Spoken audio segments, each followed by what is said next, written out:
ఏ అమ్మ కడుపులో అటువంటి బిడ్డని రూపు చేస్తున్నవాడెవరో, ఇన్ని శిల్పాలు చెక్కుతున్నవాడెవడో వాడు విశ్వకర్మ. కాబట్టి ఇప్పుడు ఎవరా విశ్వకర్మ? విష్ణువే విష్ణుకర్మ.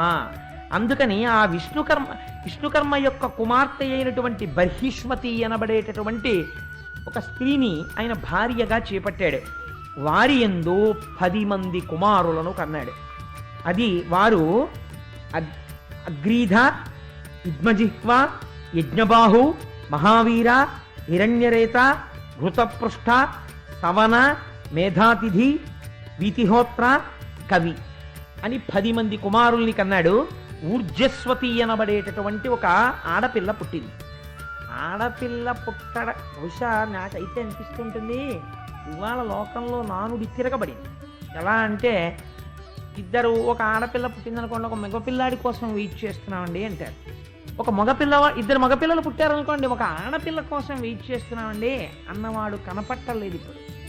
నిజంగా ముందు ఆడపిల్ల పుట్టిందనుకోండి, అది ఈశ్వర కృప అన్నమాట. నా దృష్టిలో ఎవరు ఈశ్వరుణ్ణి నమ్మాడో వాడికి ఈశ్వరానుగ్రహం కలగాలంటే అమ్మవారి స్వరూపంగా ఆడపిల్ల పుడుతుంది.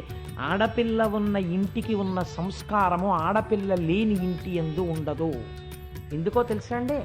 అసలు ఆడపిల్ల అంటే ఈజ్ ది టెండర్ హార్టెడ్.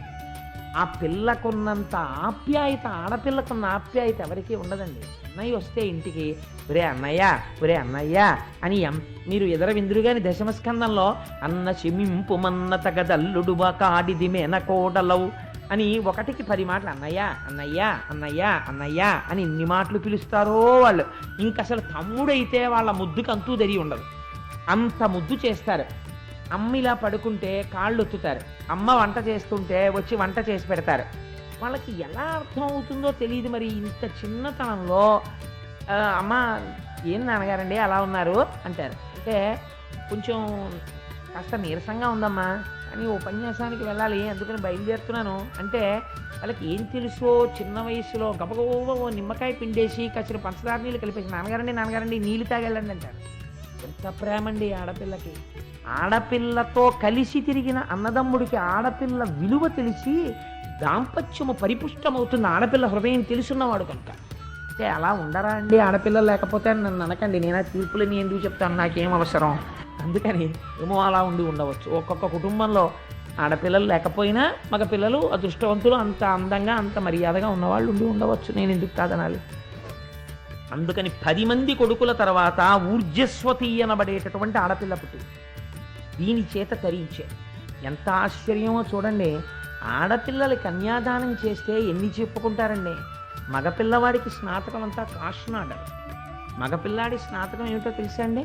అంతా కాషనాడరే. అందులో ఏమీ ఉండదు. నంది శ్రాద్ధం చేసి ఆ గురువుగారు వచ్చి అక్కడ కూర్చుని, ఒరే చాలా జాగ్రత్తగా ఉండు సుమా, సత్యమే చెప్తూ ఉండు సుమా, నువ్వు గృహస్థాశ్రమంలోకి ప్రవేశించింది కామక్రోధాలకు లొంగిపోవడానికి కాదు. అతిథి దేవోభవ, ఆచార్య దేవోభవ, మాతృదేవోభవ, పితృదేవోభవ ఇన్ని మంత్రాలు చెప్పి స్నాతకము అంటే పవిత్రం చేస్తారు. చేసి అది స్నాతకోత్సవము అని యూనివర్సిటీస్ అడాప్ట్ చేసుకున్నాయి ఆ పేరుని.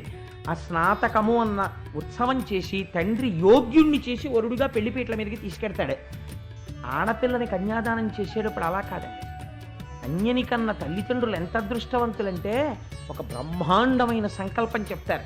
ఇవ్వాలంటే చేసేవాళ్ళకి దాని మర్యాద తెలుసుకుందామన్న ఉత్సాహము లేదు. అన్నిటికన్నా చాలా ఉత్సాహం అంతా దేని మీద?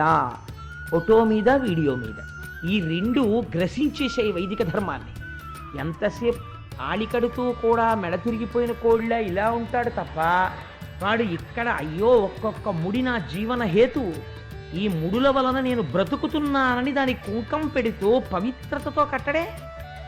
జీలకర్ర బెల్లం పెట్టుకుంటూ ఇటు తిరిగి తలంబ్రాలు పోసుకునేటప్పుడు ఇక్కడే ఉన్నారు సుబ్రహ్మణ్య శర్మ గారు, ఎన్ని విషయాలు అడుగుతుందో కన్య. నీ వలన నాకు సంతానము కలుగుగాక, నీవు ఐశ్వర్యవంతుడవగుదువుగాక, ఇన్ని అడుగుతుంటే దేవతలందరూ వచ్చి అక్కడ నిలబడతారు. అప్పుడు తలంబ్రాలు పోసుకుంటారు. బ్రాహ్మణులు ఎలా చెప్పారో బ్రహ్మస్థానంలో అక్కడ ఎవరు కూర్చున్నారో వారి మాట విని అంత గౌరవంగా జరగాలి. తెలిసి తెలియని వాళ్ళు వచ్చి పోసేయ నరుపులు, వీళ్ళు పళ్ళాలెత్తి పోసేసుకోవడం. ఆ తర్వాత ఏమండి పిల్లలు పుట్టలేదని తిరుగుతుండడం. ఎందుకు వస్తారు? దేవతలు అవమానింపబడలేదు.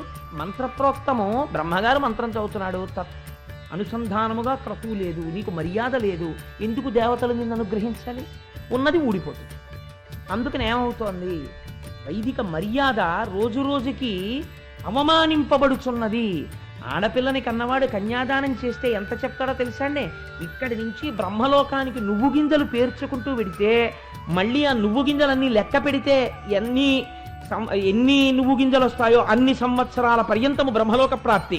ఇలా ఎంత సంకల్పం చెప్తారో చెప్పి, మహాసంకల్పం చెప్పి నారాయణుడిగా భావించి కన్యాదానం చేస్తాడు. ఏది కొడుకు పక్షంలో చూపించండి నాకు ఇంత అల్లరి. వాడు ఒక్కటే చేయగలడు, చచ్చిపోయిన తర్వాత గయాశ్రాద్ధం పెట్టగలడు ఓపిక ఉంటే.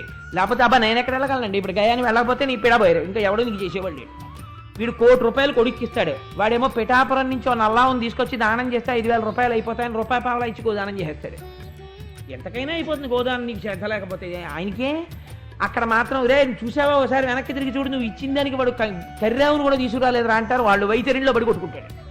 సరే, అందుచేత ఆడపిల్ల వైభవం అంటే ఏమిటో చూపిస్తున్నారు చూడండి. అందుకని ఊర్జస్వతి అనబడేటటువంటి కన్యని యోగ్యుడైన వాడికి ఇచ్చి కన్యాదానం చేయాలి.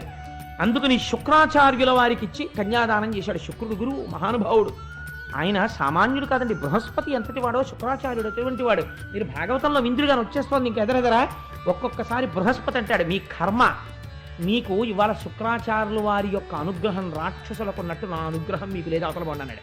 ఓసారి అయితే గురువుగారు వెళ్ళిపోయాడు, కోపం వచ్చి. వెళ్ళిపోతే నాశనం అయిపోయారంటే దేవతలు. గురువు అంటే ఎలా ఉంటుందో చూపిస్తారు. శుక్రాచార్యుల వారు నమ్ముకుని బలిచక్రవర్తి ఇంద్రుడిని తరిమవతలు పారేశాడు. అటువంటి వాడు శుక్రుడు అంటే సామాన్యుడు కాడు. అటువంటి మంత్రవేత్తకిచ్చి వివాహం చేశాడు. ఆ శుక్రాచార్యుల వారి యందు ఆ ఊర్జస్వతికి దేవయాని అనబడేటటువంటి కుమార్తె జన్మించింది. ఆ తరువాత ఈ ప్రియవ్రతుడు గృహస్థాశ్రమం అనేటటువంటిది చాలా తక్కువ అనుకునే వాళ్ళకి వ్యాస భగవానుడు ఒక మాట చెప్తున్నాడు. ఈ ప్రియవ్రతుడు అంతఃపురంలో కూర్చుని అన్నీ చేశాడు. 10 మంది పిల్లల్ని కన్నాడు, ఆడపిల్లని కన్నాడు. ఈశ్వరానుగ్రహం అన్నాడు. అద్భుతమైన పూజ చేశాడు. ఈ పూజ చెయ్యడం ఈశ్వరానుగ్రహం అన్నాడు. భోగములను అనుభవించాడు, ఈశ్వరానుగ్రహం అన్నాడు. సింహాసనం మీద కూర్చున్నాడు, ఈశ్వరానుగ్రహం అన్నాడు. పరిపాలన చేశాడు, ఈశ్వరానుగ్రహం అన్నాడు. ఏది చేసినా భగవంతుణ్ణి తలుచుకున్నాడు.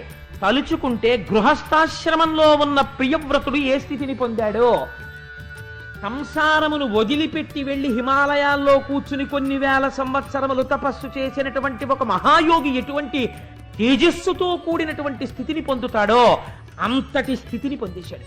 పొందేస్తే ఇప్పుడు ఆయనకు కోరిక పుట్టింది. ఏమిటో తెలుసా అంటే చిత్రమైన కోరిక. భూమి ఆ మేరు పర్వతానికి ఉత్తర దిక్కున సూర్యుడు ఉన్నప్పుడు దక్షిణం చీకటిగా ఉంటుంది. సూర్యుడు దక్షిణ దిక్కునుంటే ఉత్తరం చీకటిగా ఉంటుంది. నేను గృహస్థాశ్రమంలో ఉండి ఈశ్వరారాధనము చేసి శ్రీ మహావిష్ణువు అనుగ్రహము చేత ఇంతటి తేజస్సుని పొందాను. ఇవాళ ఈ తేజస్సు యొక్క గొప్పతనాన్ని నాకు చతుర్ముఖ బ్రహ్మగారు చెప్పారు గృహస్థాశ్రమంలోకి ప్రవేశించమని. ఈ ఆశ్రమం యొక్క గొప్పతనం ఏమిటో లోకానికి తెలిసేటట్టు చెయ్యాలి శాశ్వతంగా. అందుకని హద్దు ఏమిటి? కాలమునకు మొదటి హద్దు 7 రోజులతో వారం ప్రారంభం అవుతుంది. 7 రోజులు నేను ఈ భూమండలమునందు చీకటి లేకుండా చేస్తాను.